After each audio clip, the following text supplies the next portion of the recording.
हे बघा, हे समोर 2 स्तंभ आहेत, ते पण पूर्णपणे पाण्यात आहेत.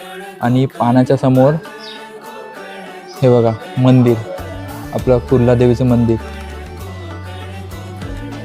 इथं कसं पाण्यात असल्यामुळे ना जास्त कोण येत नाहीत, कारण की पूर्णपणे अर्धी कंबर तरी पूर्णपणे भिजते.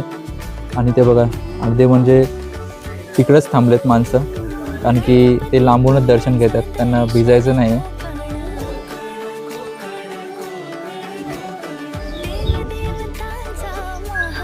हे बघा, हा पूर्ण बाजूचा त्याचा एरिया.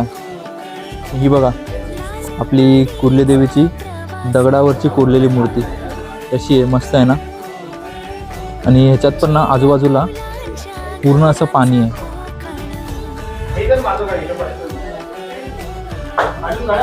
बघा, दरवाजा बंद असल्यामुळे आतमध्ये पण तसं पण पाणीच आहे, त्यामुळे बाहेरूनच आम्ही दर्शन घेतोय.